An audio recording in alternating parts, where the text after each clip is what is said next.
Sanggar Cerita mempersembahkan Sabda Pandita Ratu.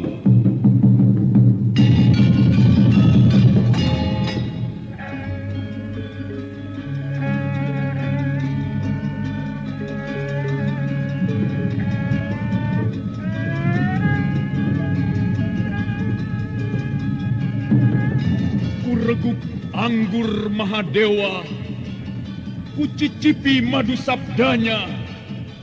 Bumi ku remas dalam genggam matahari dan rembulan ku telan dalam perutku. Apakah mungkin aku akan menjadi bunga yang bisa kau petik dan kau sunting? Sementara jika layu, akan kau campakkan begitu saja, seperti cermin retak yang tak berharga.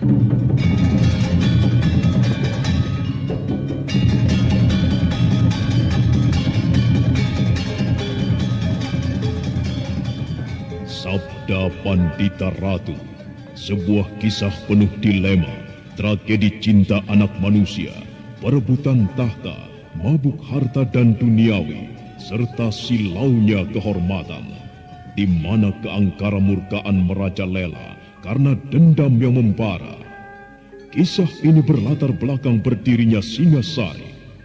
Ken Arok, dialah pemuda yang merekuk pahit getirnya kehidupan.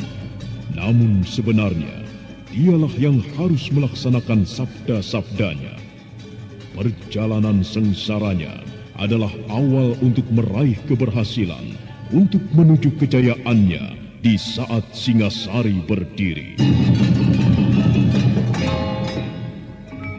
Apakah cita-citamu itu, Ken Umang? Aku ingin mengubah nasibku. Aku bosan dengan kehidupanku selama ini yang terlunta-lunta, akrab dalam pelukan kemelaratan. Kadangkala aku berangan-angan, aku adalah seorang istri dari Patih. Bahkan lebih gila lagi, aku berangan-angan, andai kata aku adalah seorang permaisuri, maka akan terhapus semua masa silamku, terhapus lenyap, tidak bersisa semua kenangan buruk yang kumiliki. Itulah cita-citaku, Kakang Ken Arok. Bagaimana dengan kau, Kakang? Aku ingin menjadi seorang raja.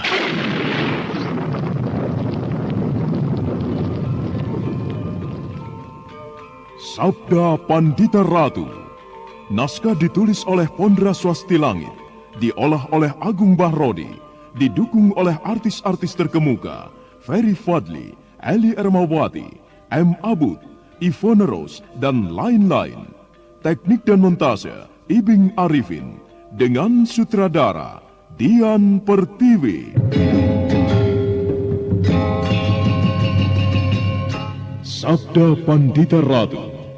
Kali ini dalam episode ke-12 dengan judul Candi Swambara Budura.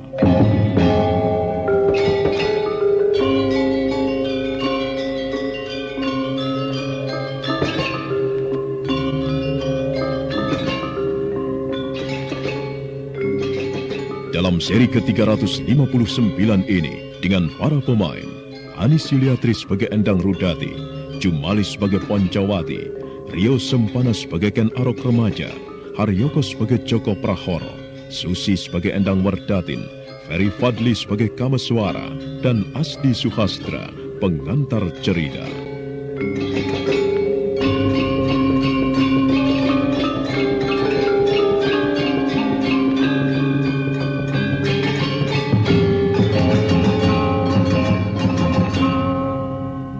Nasib Joko Prahoro dengan todongan ular di tangan Ken Arok.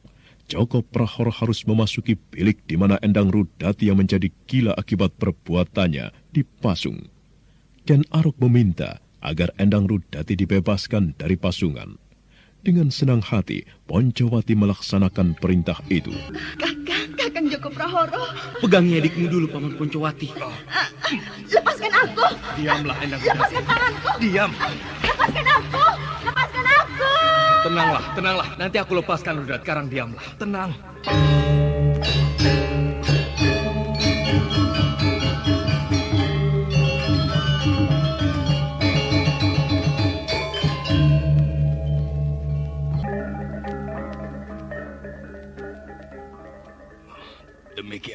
Kameswara. Peristiwa malam itu benar-benar luar biasa. Joko Prahoro tidak berkutik sama sekali ketika Ken Arok kemudian memasungnya. Anak liar. Kemudian apa yang dilakukan? Joko Prahoro dipaksa untuk memasung diri sendiri. Endang Rudati meronta-ronta ingin melepaskan diri. Entah apa yang dilakukan oleh Ken Arok saat itu. Namun beberapa sentuhan tangan yang dilakukan Ken Arok terhadap Joko Prahoro membuatnya lunglai. Tidak bisa bergerak lagi. Ia lumpuh. Dan bahkan berbicara pun tidak bisa. Beberapa simpul syaraf di betis dan di leher telah dilumpuhkan oleh Ken Arok. Kemudian bagaimana Ki Juru Sungging? Joko Prahoro telah berubah menjadi patung. Namun, Endang Rudati yang kemudian menjadi liar. Ia meronta dari peganganku dengan sekuat tenaganya hingga ia terlepas. Endang Rudati menubruk Joko Prahoro, memeluknya dan menciuminya. Aku nyaris kehilangan kendali. Hampir saja Endang Rudati aku pukul. Tapi Ken Arok mencegahnya. Kembali mata Ki Juru Sungging menerawang, memandang langit yang biru. Ingatannya tertuju pada saat tangannya nyaris terayun menampar wajah Endang Rudati. Namun dengan cekatan Ken Arok mencegahnya, menangkap tangannya.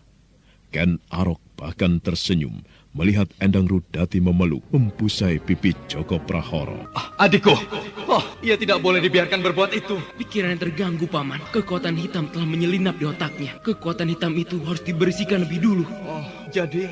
Biarlah, aku akan menyembuhkannya. Barangkali aku bisa melakukan. Tidak jelas bagi Poncowati atas apa yang dilakukan Ken Arok. Ken Arok menepuk tangan Endang Rudati. Perempuan malang itu menoleh. Endang Rudati kemudian tidak mampu melepaskan diri dari tatapan mata Ken Arok yang langsung menghunjam ke dalam hatinya, mengorek dan mencabuti akar-akar kekuatan hitam yang terlanjur tunas di dadanya.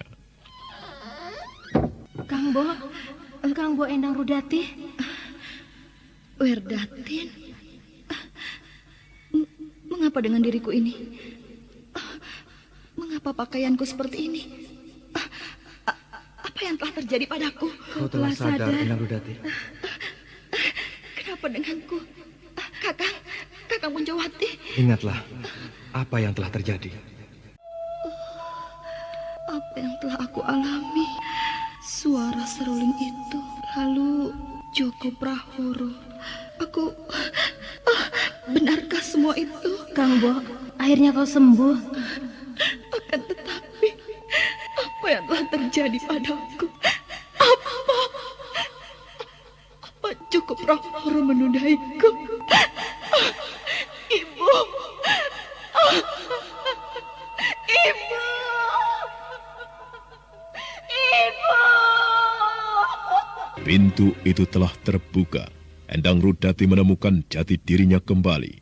Setelah sekian lama teraduk oleh keadaan yang berada di luar kehendaknya sendiri. Maka tangisnya pun kemudian meledak. Endang Rudati yang kemudian telah berhasil berpikir sewajarnya, menjadi retak hatinya, mengenang apa yang telah diperbuat oleh Joko Prahoro terhadap dirinya, juga mengenang kematian ibunya. Tidak tahan atas semua kenangan itu, apa yang dipijaknya serasa berputar, semakin cepat dan semakin kencang, untuk kemudian Endang Rudati terhuyung-huyung pingsan.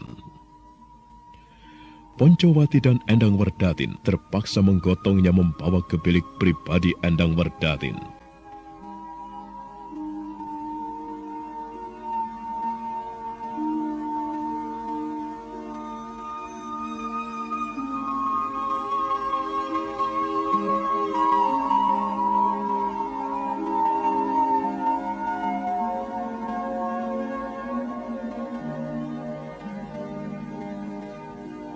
Bagaimana Joko Prahoro? Bagaimana rasanya kedua kakimu dipasung seperti itu? Lepaskan aku, Ken Arok. Lepaskan aku. Untuk apa kau memasungku seperti ini? Terpaksa, Joko Prahoro. Jika dibiarkan kau berkeliaran di luar sana, maka akan semakin banyak korban-korban yang berjatuhan akibat ulahmu. Aku akan membebaskan kau dari pasungan ini, tetapi dengan syarat. Apa syaratnya? Aku akan mencuci otakmu. Wah, gila. Itu syarat yang mutlak dan tidak bisa diganggu-gugat lagi. Kau harus aku lumpuhkan. Kemampuan busuk yang kau punya itu harus dilenyapkan. Itulah syaratnya. Jika tidak, hanya menunggu waktu saja. Aku akan membunuhmu. Kalau begitu, Bunuh saja aku.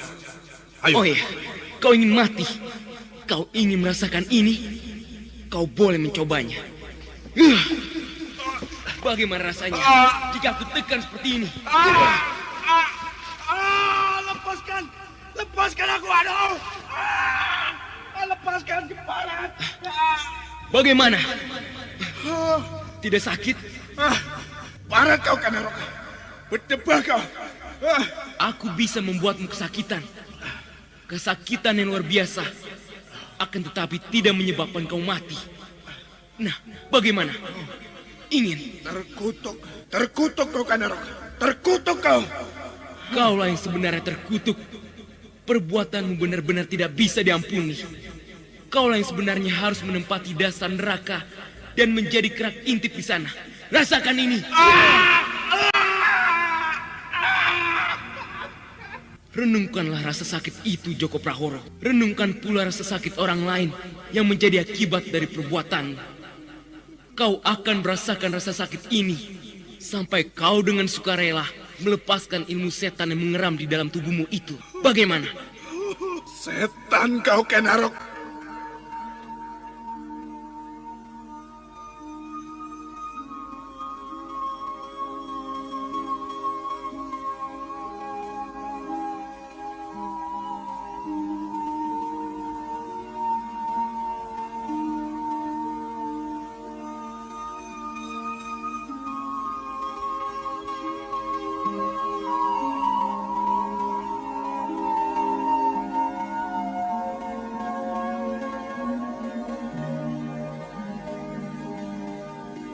Makanlah, Kang Bo. Kau harus mengisi perutmu. Ayo, makanlah. Atau aku suapi? Tidak. Makanlah, Kang Bo. Kang Bo harus makan. Suapi ya? Tidak. Kau bisa sakit kalau tidak mau makan. Ayolah, aku dulang dulu ya. Aku suapi. Lihat ini, rempela ati. Aku suapi ya? Tidak, Wardati. Tinggalkan aku di sini. Tinggalkan aku sendirian. Setelah 2 hari ini Kang Bo tidak mau makan dan minum. Apakah Kang Bo akan berpuasa terus? Aku ingin mati. Kang Bo, jangan berkata begitu. Aku tidak tahan menahan beban yang berat ini. Aku tidak mau hidup lagi. Aku tidak mau hidup lagi. Tetapi merupakan sebuah kekeliruan jika Kang Bo mencoba lari dari kenyataan. Tabahkan, Kang Bo. Dan jangan pikirkan apapun. Jangan pikirkan apapun. Mengapa aku harus mengalami peristiwa seperti ini? Tubuhku kotor sekali, Wardati. Tubuhku jorok menjijikkan. Aku telah berkubang dalam lumpur peceran. Dan ibu telah tidak ada lagi. Ibu. Bagaimana menurut pendapatmu, Paman Poncowati? Aku ingin orang macam Joko Prahoro itu dibunuh saja, Ken Arok. Orang seperti itu biasanya hanya merusak serta merusak saja. Joko Prahoro dibunuh? Iya. Aku sependapat, Paman. Perbuatannya harus dibayar dengan hukuman baginya.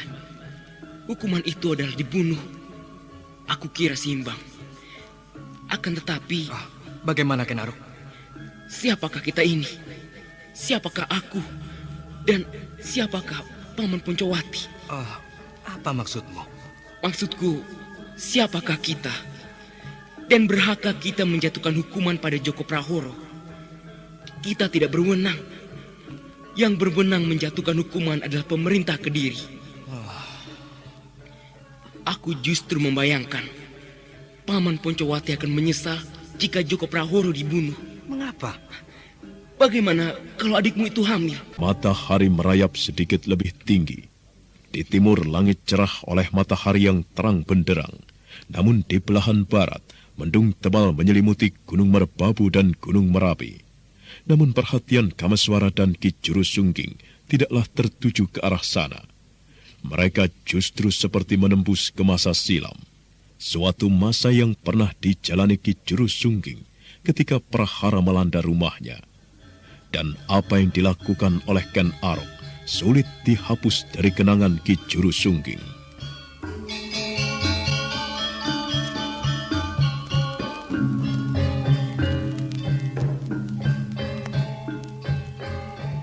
Bagaimana, Paman?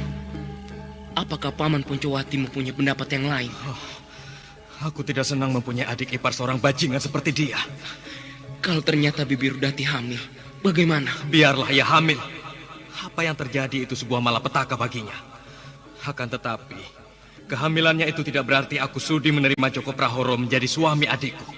Orang itu harus dibunuh. Baiklah, Paman Poncowati. Aku sependapat denganmu. Bajingan perusak wanita itu memang harus dihukum, dibunuh. Kita bisa mencari sebuah cara yang paling kejam dari sebuah cara membunuh. Tubuhnya disayat-sayat, sedikit demi sedikit. Kemudian disiram dengan air cuka atau air cabai rawit yang akibatnya tentu dapat dibayangkan. Ia tentu akan sangat kesakitan. Kita bisa mempermainkan orang itu sesuka hati. Kalau perlu kita kencingi atau mencari sebuah cara penyiksaan dan cara menghinakannya yang kira-kira seimbang dengan apa yang telah diperbuatnya. Bagaimana? Benarkah kau akan melakukan hal itu? Mengapa tidak? Mula-mula kita sayat-sayat tubuhnya, kita kuliti. Kemudian ia jangan cepat-cepat mati. Terlampau enak. Bukankah demikian? Kita akan melakukan hal itu. Bukan kita, tetapi Paman. Paman Poncowati.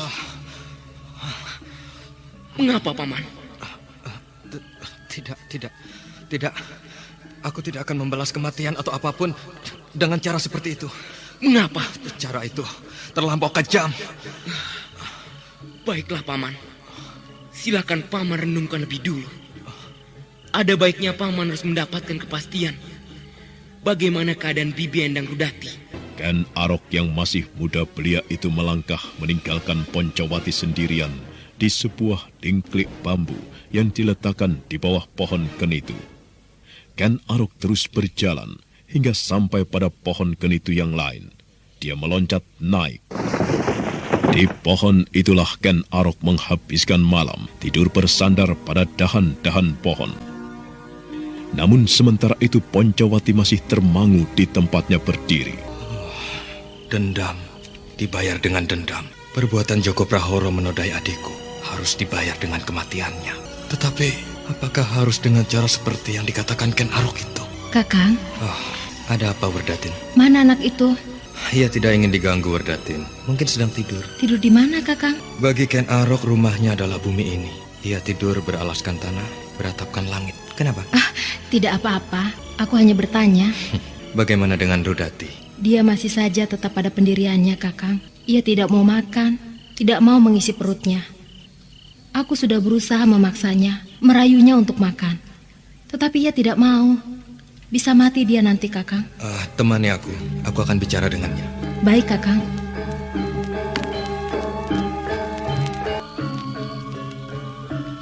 Jangan hanya diam saja, Endang Rudati.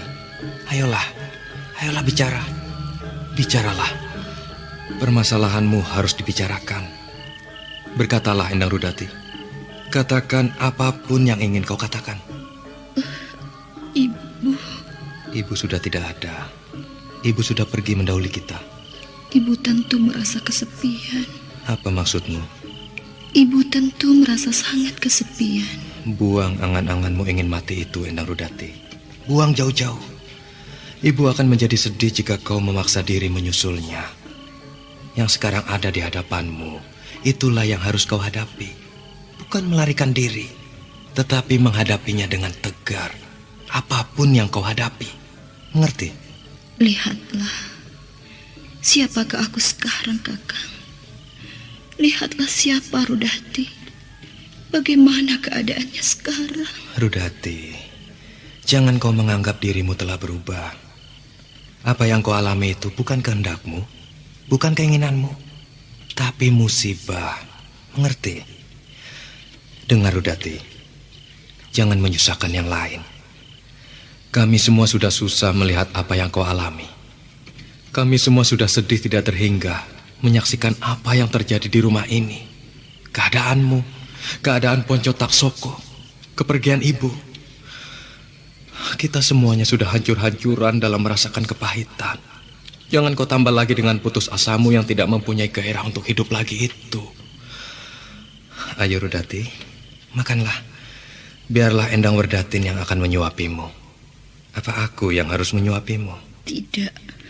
Apa yang kau maksud dengan tidak? Biarlah aku akan makan sendiri. Werdatin yang akan menyuapimu. Werdatin, kemari sebentar.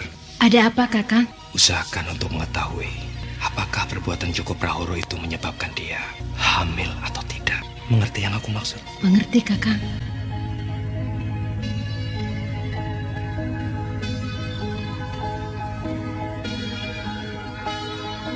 Malam terus bergerak ke arah jantungnya hingga kemudian dini malam telah terlewati. Poncowati telah tidur lelap. Semuanya telah tidur lelap di buai mimpi. Namun di saat semuanya sedang terlena seperti itu, nampak seorang melangkah mengendap-endap. Di tangan kanannya tergenggam sebuah pisau. Sejenak lelaki itu berhenti di sudut ruangan, seperti tengah memperhatikan suasana. Manakala lelaki itu telah yakin bahwa semua orang telah tertidur, dia segera membuka pintu.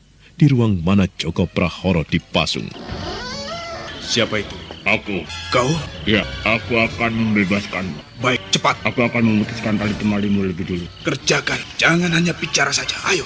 Lega sekali rasanya. Sangat lega. Pegal-pegal kakiku harus berselanjur terus. Sekarang pergilah Joko Prahoro. Di mana Ken Arok itu? Aku tidak tahu. Mungkin tidur di ruangan Kakang Poncowati. Rumah ini ternyata menjadi malapetaka bagiku. Baru di sini aku mengalami peristiwa memuakkan yang seperti ini. Baik, aku akan pergi. Dengan mengendap-endap, Joko Prahoro dan lelaki berkerudung itu keluar dari dalam bilik Joko Prahoro, kemudian berjalan melintasi halaman, dan kemudian lenyap di balik rimbunnya dedaunan. Sedangkan seseorang yang berkerudung itu kembali mengendap-endap, untuk tidak berapa lama kemudian telah lelap dibuai oleh mimpi. Pagi berikutnya kemudian tiba. Rumah ini pasti akan geger. Semua orang terkejut karena Joko Prahoro lenyap. Semua pasti akan menuduhku telah membebaskannya. Akan tetapi, aku tidak peduli. Biar saja semua orang marah. Kakang Poncowati marah. Silakan. Apakah mereka akan membunuhku? Tentu tidak. Parat! Keparat! Itu suara Joko Prahoro. Mengapa kau bisa berada di sini lagi? Ken Arok keparat itu yang melakukannya. Jadi kau rupanya yang melakukannya, Poncobirowo? Kau yang berusaha membebaskan Joko Prahoro semalam. Kebacut kau, Poncobirowo. Ternyata matamu belum juga melek setelah melihat keadaan rumah ini. Kematian ibu, keadaan Endang Rudati, keadaan Ponco Taksoko belum juga membuat kau sadar. Hatimu benar-benar telah menjadi hitam kerasukan iblis. Kebacut kau, Poncobirowo. Agar tidak terlampau lama menjadi racun, sebaiknya dibunuh saja Joko Prahoro itu. Kita pendam bangkainya di tepi hutan sana, atau kita biarkan bangkainya menjadi santapan raja hutan. Kalau Kakang Poncobirowo tidak juga mau sadar, biar saja ia berbuat apa maunya. Kau mendengar, Poncobirowo? Kalian semuanya buah busuk. Kaulah yang buah busuk itu. Benar. Jika rumah ini adalah pohon, kita berdua telah menjadi buah busuk itu karena dimakan ulat. Dan kita menulari yang lain, ikut-ikutan menjadi busuk. Supaya tidak busuk semuanya, ulat-ulatnya harus ditumpas, terutama Joko Prahoro itu. Tidak tahu malu kau Ponco Taksoko. Kau tidak ingat apa yang pernah kau katakan dulu kepadaku? Aku justru merasa menyesal. Mengapa dulu aku pernah terayu bujuk manismu? Kau telah membuat keluargaku menjadi rusak berantakan.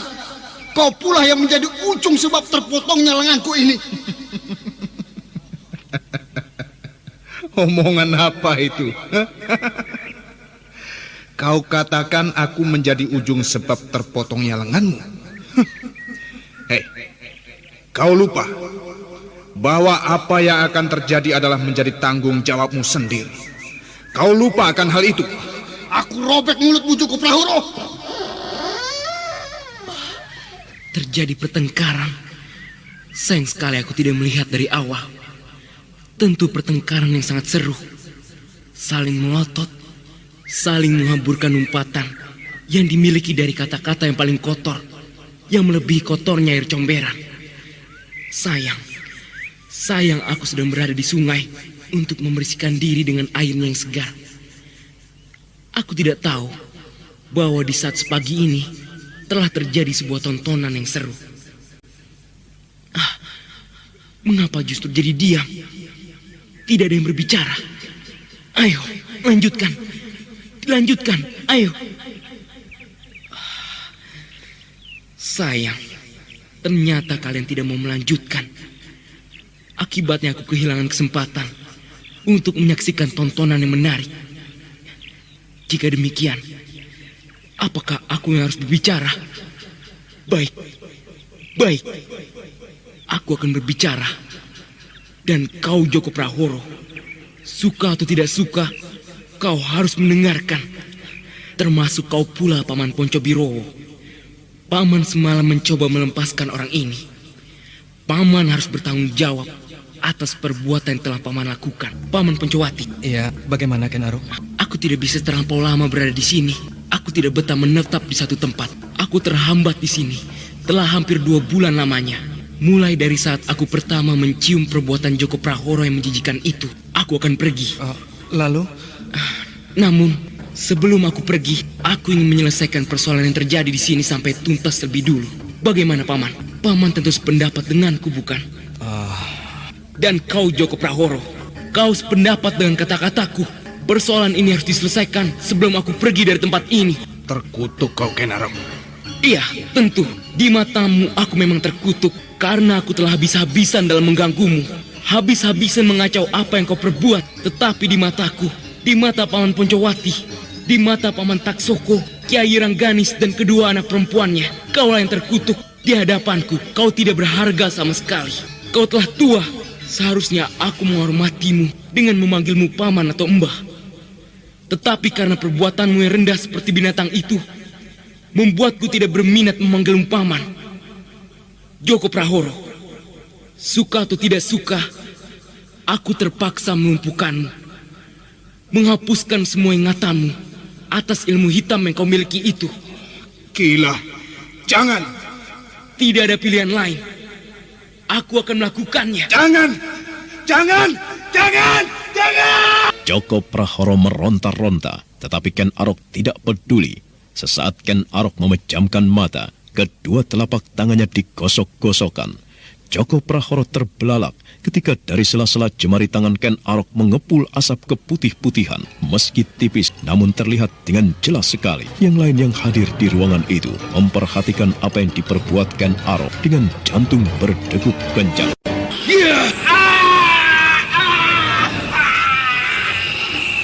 Begitulah Kamaswara, apa yang dilakukan oleh Ken Arok pada saat itu sungguh-sungguh merupakan hal yang sangat menarik, membuat kami tercengang dan takjub. Joko Prahoro menjerit ketika Ken Arok memegang keningnya. Aku sempat melihat matanya sampai berair. Mungkin Joko Prahoro benar-benar merasa kesakitan. Ken Arok memang orang yang aneh. Pada dirinya merupakan paduan tempat berbagai sifat. Ken Arok bisa welas asih, akan tetapi juga bisa kejam tiada terkira. Benar, Kamaswara. Apa yang kau katakan benar. Pada akhirnya aku memang melihat semua yang kau katakan itu. Bagaimana nasib Joko Prahoro? Apa yang diperbuat Ken Arok yang masih muda belia itu benar-benar tidak terlawan oleh Joko Prahoro. Ia terkulai seperti kehabisan tenaga. Tatapan matanya kosong. Namun ada saatnya kembali menyala-nyala menyiratkan dendam. Tetapi Ken Arok ternyata tidak peduli dengan orang itu. Nah, bagaimana kisah selanjutnya? Saudara pendengar, untuk mengetahui jawabannya, ikutilah kelanjutan kisah ini dalam seri berikutnya pada episode ke-13 yang akan datang dengan judul Senja di Pasetran. Sampai jumpa.